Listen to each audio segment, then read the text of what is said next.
Hiya. Welcome to another episode of A Joel New World. Today we are at Disney's Animal Kingdom theme park, and it's a beautiful day here. It is July 1st, 2023. Looking here at the Tree of Life. On either side of it, we have two gift shops when you walk down through Discovery Island. My first stop here today is going to be Pandora. So if you love the Avatar film franchise, you're going to love this land here in Animal Kingdom. It's just a beautiful place and one of the best photography spots in all of Walt Disney World theme parks, in my opinion. With these floating mountains right here with the waterfall coming down. Such a beautiful sight. Alright, right now I am walking over to Avatar Flight of Passage, which is the premium Lightning Lane attraction at Animal Kingdom. It was $14 a day plus tax. I'm going to get that first. I haven't done this in a long time, so I'm pretty excited for it. So join me on this ride. Alright, here is the outside we're walking up queue, to Avatar Flight of Passage. Just purchased the Lightning Lane. Foliage. It's $14 Line today. stopped here for some reason. Not really sure what happened. Kind of had to wait just a little bit. But here you can see a beautiful waterfall. And just everything around you is beautiful to look at. There's always something new that I find every single time I'm here in Pandora. What a beautiful day. So once you pass this area, you do walk inside to the inside queue. It is kind of a dead zone for cell phones, so if you're trying to make a Disney Genie Plus reservation in here, you're going to be out of luck, which I tried to do as well. So I have my wife book the next one. Entrance to Flight of Passage. I do believe it's 44 inches to ride this ride, so if you have young ones under that 44-inch mark, they're going to have to wait a little bit longer. But this used to be my favorite attraction in all of Walt Disney World. Up until Cosmic Rewind over at Epcot, this was my favorite attraction for a long time. I do love the theming of the queue. You can see all these pipes coming through as you wait to get boarded. There are a lot. They do board quite a bit of people at one time. Being genetically matched and linked to an avatar. Soarin' as well. Using avatars to fly this way was all figured out by my boss, Dr. Jackie Ogden. She leads our science team, which is part of the Pandora Conservation from Initiative. A different angle. And we're here in the Valley of Moara studying banshees for and their Flight of environment. Passage are a little bit lengthy, Over a generation but ago, you do this get your enormous money's worth. company called the I would say that RDA the created a lot of damage to the area through their bad mining practices and conflicts with the Na'vi. Just like on Earth, it can take decades for ecosystems to recover. About 5 or 6 minutes. One way to understand what's going on with an ecosystem is to study what are called keystone species. These are animals like tigers, jaguars, seals. The banshee is one of these important animals. Dr. Ogden is the foremost expert on studying the Ikron and has spent years researching them. Unfortunately, banshees live high in rookeries and humans can't get anywhere near them without becoming their lunch. But the Na'vi and avatars can. Okay, to get you flying on a banshee, we need to find each of you an avatar. Let's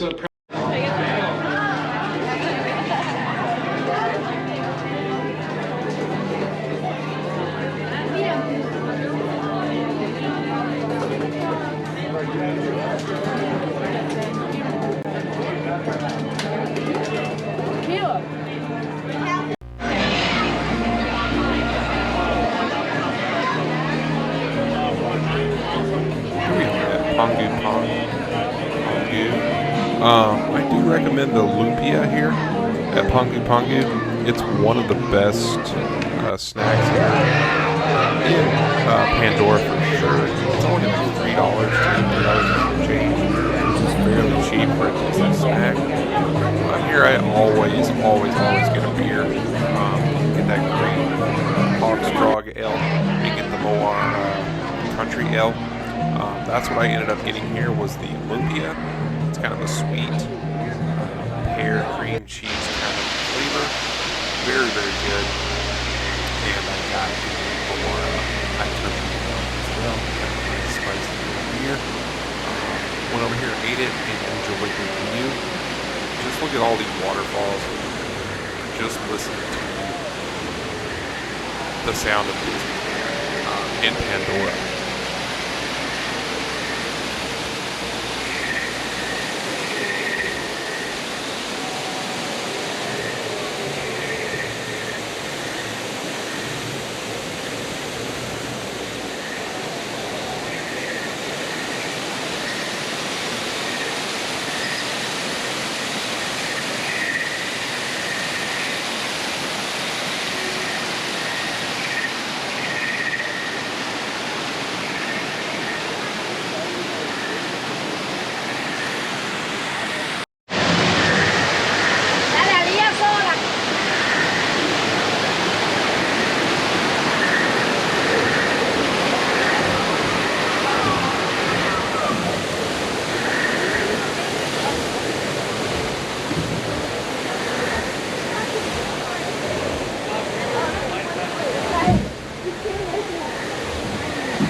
Next, we are going to start making towards Kilimanjaro Safari Ride. And for me, this is one of the attractions here in Kingdom. You really Ciao everyone, we are almost ready to go can to feel for being on an I African wanted to safari. make certain I told you about And the moving procedure. here recently, but with that time plus reservation, 45 minutes.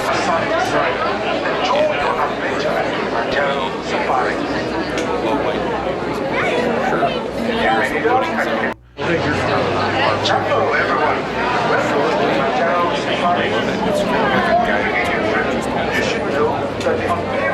Ride. Can't stop for every animal, and they certainly will not be stopping for Always us. love this ride here. Now, who has never been on a safari with us before? Whose first time is it today? Okay, I see a few hands. Awesome. Well, In my welcome. opinion. And welcome back to everybody else. Hopefully, I've got some cool facts for you guys that you've never heard. Whether this like they might be related to the zebra, but their closest relative is actually the giraffe.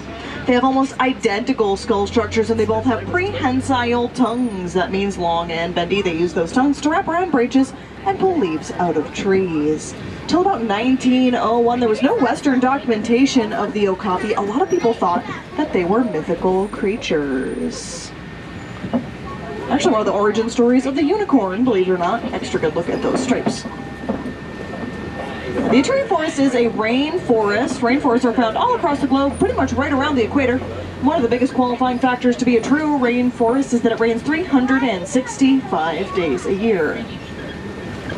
Up to the right-hand side, a different species of antelope at the top of the hill here, a much lighter tan color. That is a greater kudu. Now for the kudu, only the males have horns. It looks like there's just a female up there right now. And if you look next to this fallen tree, across the water to the left, there is a black rhino laying right here. I almost missed him. Black rhinos are the small species of rhino here on the reserve. They weigh about 3,000 pounds. They can run 35 miles an hour and actually gallop, which means all four of their feet are off the ground at the same time. Pretty impressive for something of that size. I was hoping there was going to be a kudu that we could see a little bit closer. There's actually one through the bushes here. She's laying down.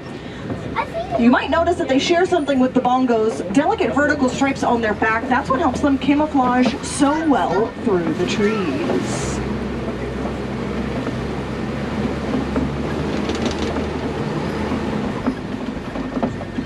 And as we're leaving this area behind that smaller fallen log back there is a big black and white bird. That's a saddle-billed stork. They get their name from the saddle shape on the top of their beak, and their wingspan can reach 8 feet. That's as wide as the canopy above their heads.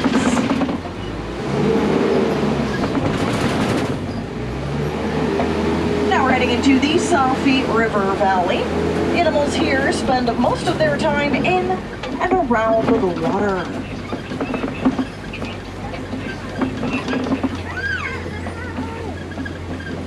Some more big birds down to the right-hand side here. The light gray ones are pink-backed pelicans. They get their name from the color their skin turns during mating season, and they can nest in colonies of up to 500 pairs. And keep your eyes out for shadows in the water. We might find some Nile hippopotamus. Hippos are some of the largest and most dangerous animals in all of Africa. Their enormous mouths are home to 18-inch incisor teeth. There's a much better view over here on the left-hand side as well. While these guys can't swim, they'd much prefer to just sink down to the bottom of the river and walk along, and they can hold their breath for 8 minutes at a time.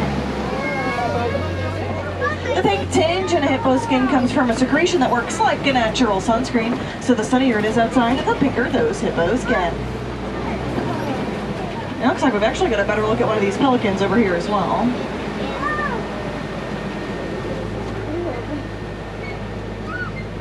Now I mentioned hippos have those enormous teeth. They only eat plants, so those teeth are purely for defense. Defense against other hippos, as well as from large predators, like these Nile crocodile.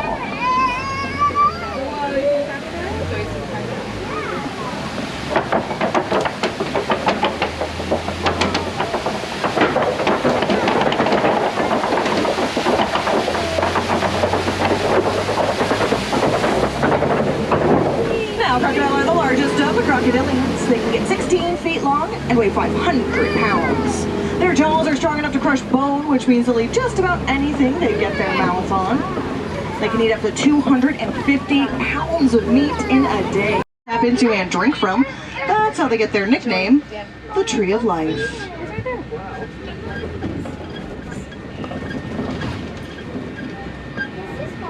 To some African painted dogs. Looks like they are all curled up. Some of them in the den and then some of them underneath the tree in the shade a little bit farther to the left. The painted dog is a canine, distantly related to your canine friends at home. They hunted packs led by an alpha male and female pair. They're actually the most successful hunters on the savannah. They've got a 90% success rate. That's thanks to being endurance hunters, which means they just keep chasing their prey until it's too tired to run.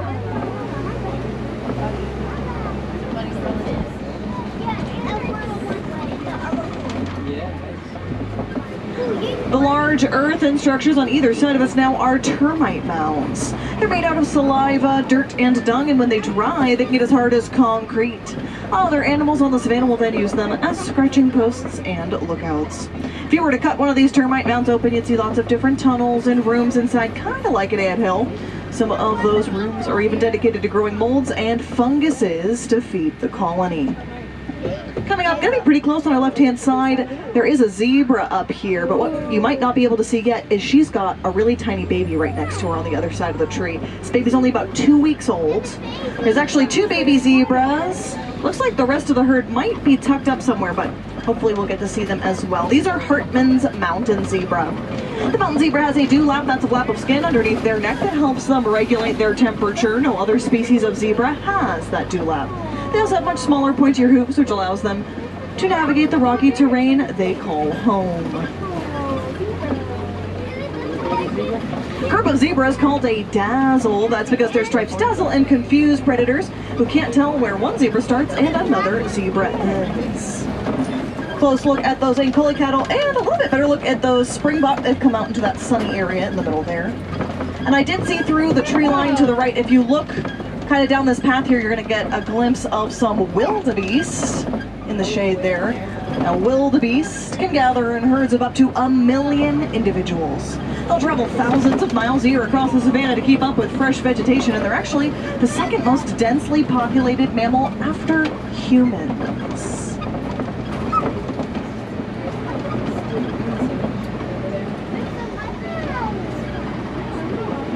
Oh, and it looks like we're going to get our first really good look at some giraffes up ahead here as well. Giraffes are the tallest land animal.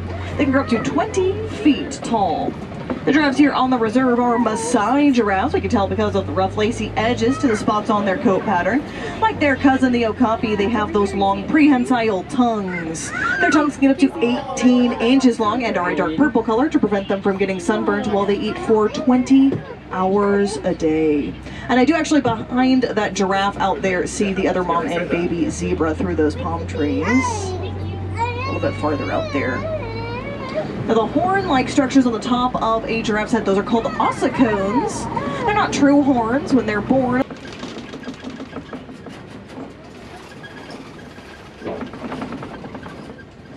Down onto the savannah now, which has the highest population of animals here on the reserve, so we should get some pretty good views down here. It is getting to be the hottest and sunniest part of the day, so keep your eyes out in the shady areas, and I think that's going to give us some pretty good luck here. Straight out to the right-hand side, underneath the acacia trees here are some small antelope called springbok. They're named because they can...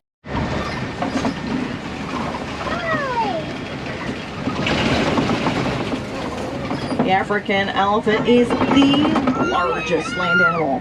Fully grown adult males can reach 13,000 pounds. You know, this is an African elephant because their ears are shaped a little bit like the continent of Africa. They'll flap those ears on a hot day like today to cool themselves by up to 15 degrees. The trunk on the front of an elephant's face has 100,000 muscles in it. These lions here are what we like to call crepuscular. That means they're most active at dawn and dusk. So it is the perfect time for a nice afternoon nap right now.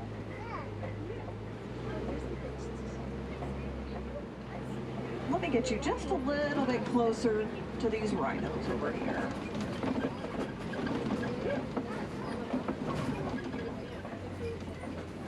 Oh, and I see some burrows over here on the left-hand side. Looks like they were dug out by warthogs. Now, I don't see any warthogs right now, but they use their tusks to dig those burrows out, and they'll back into them, so their tusks are facing outward for protection.